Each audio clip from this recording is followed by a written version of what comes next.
ఒక వ్యక్తి ఒక నిర్ణయం తీసుకుని అడుగులు వేస్తున్నారు అంటే దాని అర్థం ఏంటి? దానిపై తాను పర్ఫెక్ట్గా ముందుకెళ్లాలని డిసైడ్ అయ్యారని అనుకోవచ్చు. రాజకీయ నాయకులు ఎప్పుడు ఏ నిర్ణయం తీసుకున్నా, ఏ అడుగు వేయాలని అనుకున్నా దాని వెనకాల 100 ఆలోచించి అడుగులు వేస్తుంటారు.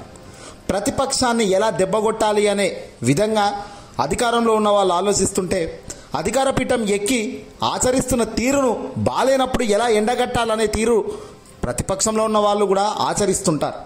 తాజాగా ఆంధ్రప్రదేశ్ రాష్ట్ర వ్యాప్తంగా జరుగుతున్న పరిణామాలు ఒక్కసారి గమనిస్తుంటే, మాజీ ముఖ్యమంత్రి జగన్మోహన్ రెడ్డి గారు నేరుగా ప్రజల వద్దకు వస్తున్న తీరు, ప్రజల గుండెల్లో జగన్ ఏ స్థాయిలో ఉన్నారో అనేదానికి అద్దం పడుతుంది. తాజాగా జరుగుతున్న పర్యటనలు, జగన్మోహన్ రెడ్డి గారు ఇచ్చి పడేస్తున్న తీరు. వాస్తవానికి కూటమి అధికారంలోకి వచ్చిన ఈ తొలి నాళ్లలో ఖచ్చితంగా కూటమి వైపు కాస్తో కూస్తో ప్రజల మొగ్గు ఉంటుంది సాధారణంగా. కానీ ఇక్కడ ట్విస్ట్ ఏంటంటే, జగన్మోహన్ రెడ్డి గారు ఓటమి చెందిన అనంతరం చంద్రబాబు నాయుడు గారు కూటమి అధికారంలోకి వచ్చిన తొలి రోజుల్లో ఏదో చేంజ్ జరిగిపోతుంది అని, ఏదో తేడా గమనించవచ్చు అని అంతా కూడా 1000 కళ్ళల్లో ఒత్తులేసుకొని చూశారు. కానీ ట్విస్ట్ ఏంటయ్యా అంటే, దారుణమైన పరిపాలన 40 ఏళ్ల రాజకీయ నాయకుడు చంద్రబాబు నాయుడు గారు చూపిస్తుండడంతో జగన్ 1000 రెట్లు బెటర్ కదా అనే పొజిషన్కు ఇప్పుడు చాలామంది రాజకీయ నాయకులే రావటం, ఇంతకన్నా ఓటమికి ప్రధాన కారణాలు ఏమీ ఉండకపోవచ్చు. కూటమి కూలిపోవడానికి ఇంతకన్నా ఉదాహరణ ఉండకపోవచ్చు.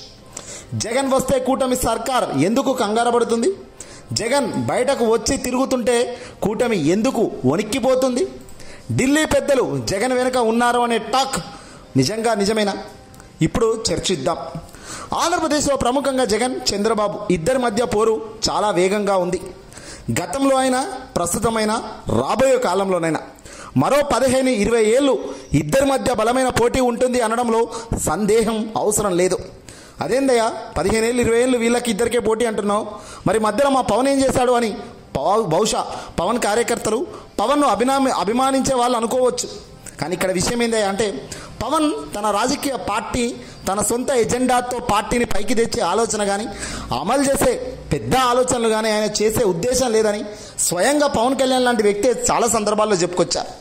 కూటమి అధికారంలో ఉంది కాబట్టి ఏదైనా చెల్లుతుంది అనుకుంటూ పోతే కాదు కదా. ఎప్పుడు కూడా ఇండిపెండెంట్గా తన ఆలోచన తనకు ఉండాలి. కానీ అసెంబ్లీ సాక్షిగా పవన్ కళ్యాణ్ అన్న మాట ఏమిటి? చంద్రబాబుతో మరో 15 ఏళ్ళు కలిసి నడవాలని అనుకుంటున్నాను అన్నారు. నిజంగా అది ప్రాక్టికల్గా రాజకీయాల్లో సాధ్యమేనా? అస్సలు సాధ్యం కాదు. 2014 నుంచి 2019 దాకే కొద్ది రోజుల్లోనే విడిపోయిన మీరు కనీసం 5 ఏళ్ళు కలిసి ఉండలేదు గతంలో. మరి ప్రస్తుతం ఇప్పుడు ఈ 10 నెలల్లోనే 2-3 సార్లు పవన్ అసహనంతో, నిజంగా ఆగ్రహంతో బయటపెట్టిన కొన్ని అంశాలు కూడా ఉన్నాయి. తిరుమల తిరుపతి లడ్డు వ్యవహారంలో వెనకకు ముందుకు ఏమీ చూడకుండా పవన్ మాట్లాడిన తీరు నవ్వుల పాలైపోయారు. ఏకంగా ఆ తర్వాత తొక్కిసలాటలో ఏకంగా మరణించిన కుటుంబాల విల్ల, ఏకంగా తిరుమల తిరుపతి ఘటనలో ఎప్పుడు చరిత్రలో జరగనంత తొక్కిసలాట జరగడం, చనిపోవడం, పవన్ స్వయంగా క్షమాపణలు చెప్పడం, తప్పు మాదే అని చెప్పడం మరో నిదర్శనం. ఈ 2 నిదర్శనం కాకముందే లా అండ్ ఆర్డర్ అనేది నా చేతుల్లో ఉంటే బాగుంటుంది అనుకుంటున్నాను. లా అండ్ ఆర్డర్ కుప్పకూలుతుంది, సరైన దారిలో నడవడం లేదు, ఎవడూ నా మాట వినడం లేదు అని స్వయంగా పవనే అన్నాడు. 10 నెలల్లో 10 మాటలు స్వయంగా పవనే అన్నప్పుడు ఇక 15 ఏళ్ళు కలిసి ఉంటారని అంత ఈజీగా ఇలా అనుకుంటాం బాస్? ఖచ్చితంగా అది జరిగే ఉద్దేశం లేదు. ఇక్కడ జగన్ చాలా ప్లాన్డ్గా ముందుకు వెళ్తున్నారు. కేంద్రంలో తాను టచ్ చేయకుండా, కేంద్ర పెద్దల జోలికి వెళ్లకుండా, తాను మాత్రం ఆంధ్రప్రదేశ్లో తన టార్గెట్పై గురి పెట్టడంలో జగన్ సక్సెస్గానే ముందుకు వెళ్తున్నారని చెప్పొచ్చు. ప్రతిపక్షంలో ఉన్న ప్రజల గుండెల్లో జగన్ ఉన్నాడా లేదా అన్నది పాయింట్. రేపు అధికారంలోకి రావాలన్నా, ఇంకేం కావాలన్నా ప్రజల తీర్పు అల్టిమేట్గా అదే ఫైనల్. మరి ఆ ప్రజల తీర్పు ఎటువైపు ఉంది అన్నదే ఫైనల్. ఈరోజు చంద్రబాబును ఆ ముఖ్యమంత్రి చైర్లో కూర్చోబెట్టింది అదే ప్రజల తీర్పు అని అనుకుంటే, రేపు ఇదే ప్రజల తీర్పు కదా రేపు డిసైడ్ ఫ్యాక్టర్. మరి ఆ ప్రజలే ముఖ్యం అనుకుంటున్న జగన్ ఖచ్చితంగా వాళ్ళ వైపు అడుగులు వేస్తున్నారు. తెర వెనుక కేంద్ర పెద్దలతో తన సొంత మద్దతు ప్రకటిస్తూనే, తన సొంత మద్దతుతో పాటు కేంద్రం విధి విధానాలను సైతం ఆచరిస్తూ ముందుకెళ్లడం కూడా ఇక్కడ ముఖ్యమైన గమనార్హం. హిందూ ధర్మం అంటూ కేంద్రంలోని ఎన్డీఏ సర్కార్ ఎప్పుడూ అంటుంది. ధర్మబద్ధంగా హిందూయిజాన్ని ముందుకు తీసుకెళ్లే ఒక పెద్ద ఎజెండాతోనే వాళ్ళు అడుగులు వేస్తున్నారు. అందులో భాగంగానే పవన్ కళ్యాణ్ ముందు పెట్టుకొని నడవాలనుకుంటున్నారు. అందుకే పక్క రాష్ట్రాల్లో కూడా ఆయనను దిప్పి హైలైట్ చేస్తున్నారు. ఇక్కడ జగన్ కూడా తాజాగా చిలుకూరి బాలాజీ టెంపుల్ ప్రధాన అర్చకుడు రంగరాజును పై దాడిని చాలా తీవ్రంగా ఖండిస్తూ ఆయనతో ఫోన్లో పరామర్శించారు.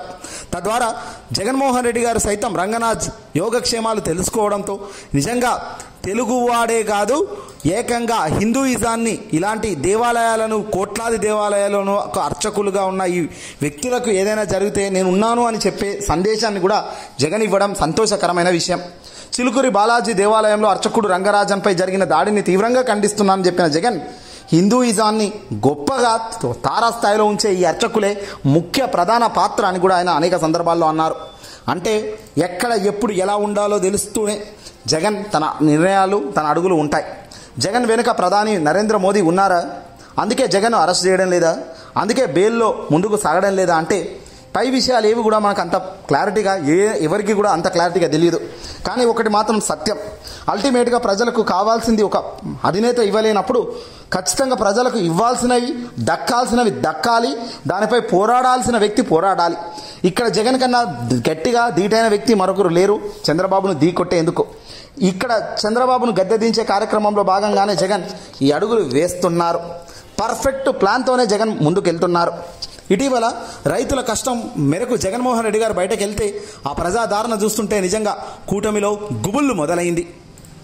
జనం గుండెల్లో జగన్ ఏ స్థాయిలో ఉన్నాడనే దానికి అద్దం పడుతోంది.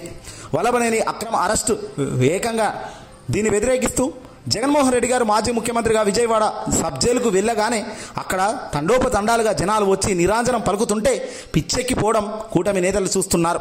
నిజంగా రెడ్ బుక్ పిచ్చి కుక్క రాజ్యాంగం అంటూ ఎగిరిపడ్డ వ్యక్తులకు జగన్ రాకతో మతి బ్లాక్ అవుతుంది. ఏ బుక్ అన్నా పెట్టుకో బాస్, మా బుక్ కేవలం వైఎస్ జగనే అంటున్నారు జగన్ అభిమానించే నాయకులు కార్యకర్తలు. ఇప్పుడు కార్యకర్తలకు 2.0 అంటూ జగన్ కొత్త ఉత్సాహం నింపడమే కాదు, ఏకంగా 2.0లో ఏ రకంగా మీకు న్యాయం జరుగుతుందో చూడండి అంటూ కూడా జగన్ ఒక మాట హామీ రూపంలో ఇవ్వడం జరిగింది. వంశీపై ఏ రకంగా తప్పుడు కేసులు పెట్టారో, సాక్ష్యాధారాలతో సహా ఎలా ముందుకు ఈ కేసు వెళ్తుందో అనేది జగన్ క్లియర్గా చెప్పారు. ఇక పోలీసుల తీరుపై కూడా ఎండగట్టారు. ఇదే కాకుండా రాబోయే కాలంలో అధికారం రాగానే తప్పు చేసిన వాడికి మాత్రం చుక్కలే అనేది చాలా బలమంగా చెప్తున్నారు. రైతులు ఎన్ని కష్టాల్లో ఉన్నా ఎవరు పలకరించకూడదా? జగన్ టూర్ చేయబట్టే కదా కనీసం చంద్రబాబు కేంద్రానికి మిర్చి ధరల పతనంపై లేఖ రాశారు. అది జగన్ అంటే. రాష్ట్ర ప్రభుత్వం మిర్చి కొనుగోలుకు ఏర్పాట్లు చేసి రైతులను ఆదుకోకుండా ఈ లేఖల వల్ల ఏమి జరుగుతుందో తెలియదు. కానీ గుంటూరు యార్డుకు వెళ్ళినప్పుడు జగన్కు పోలీసులు ఎందుకు భద్రత కల్పించలేదు? జగన్కు ఈ కార్యక్రమాల్లో ప్రజల్లో తిరుగుతున్నప్పుడు భద్రతా లోపం స్పష్టంగా కనిపిస్తుంది. సూపర్ 6 లాంటి హామీలను ఎండగట్టే దానికి పక్కకు పెట్టి ఏకంగా ఏ హామీ లేదు అని స్వయంగా చెప్తున్న చంద్రబాబు ఇక్కడ నమ్మాలా? ఇచ్చిన ప్రతి హామీని నెరవేర్చి ఓడిపోయిన చిరునవ్వుతో మళ్ళీ ప్రజల వద్దకు వస్తున్న జగన్ను నమ్ముదామా అన్నదే ప్రజలు డిసైడ్ చేసుకోవాలి. అవకాశం ప్రజలకు మాత్రం ఎక్కువసార్లు రాదు. 5 ఏళ్లకు ఎన్నికలు జరిగినప్పుడు మాత్రమే వస్తుంది. అలా వచ్చినప్పుడు దాన్ని పట్టుకొని గుద్దుతేనే మరో 5 ఏళ్ళు వాళ్ళకి రావాల్సినవన్నీ కూడా వచ్చే అవకాశాలు ఉంటుంది. అంతే తప్ప మరొకటి లోనై తొందరపాటు పడితే ఇలాంటి చర్యలు తప్పవు కదా.